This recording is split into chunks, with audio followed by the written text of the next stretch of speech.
Bonjour, c'est Xavier du site maîtriserscrivener.fr. Dans cette vidéo, je vais vous présenter un aspect de l'éditeur du logiciel Scrivener, la barre de titre. Vous le savez, les documents sont au cœur du fonctionnement de Scrivener. Vous pouvez en créer autant que vous le souhaitez.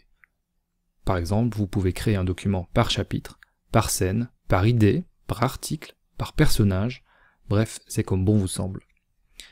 Si vous regardez en haut de l'éditeur, vous voyez cette zone grisée. C'est la barre de titre. La barre de titre vous permet de faire pas mal de choses qu'on va voir ensemble maintenant.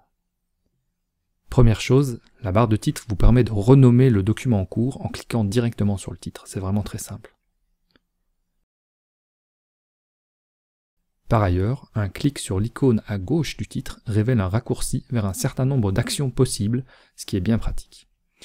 Mais un autre aspect important de la barre de titre, c'est la navigation entre les documents. Pour naviguer entre tous les documents du classeur, un moyen simple, c'est de cliquer dans le classeur à gauche. Mais il existe un autre moyen de navigation très utile. Sur la gauche de la barre de titre, vous voyez des flèches. Ces flèches fonctionnent comme un historique de navigation, sur le même principe que l'historique de navigation de votre navigateur internet.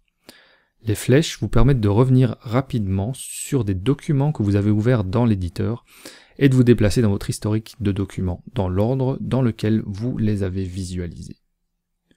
Les flèches à droite de la barre de titre permettent quant à elles de naviguer de manière séquentielle à travers les fichiers du classeur.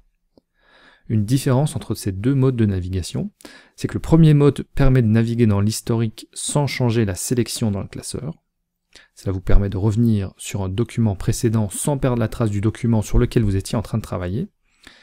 Les flèches en haut et bas, en revanche, modifieront la sélection du document dans le classeur.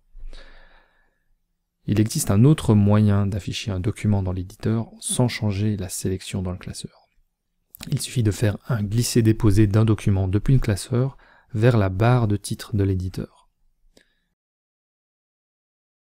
Une dernière chose, si à un moment vous êtes perdu et ne savez plus où le document en cours se trouve dans le classeur, cliquez simplement sur l'icône dans la barre de titre et sélectionnez « Afficher dans le classeur ».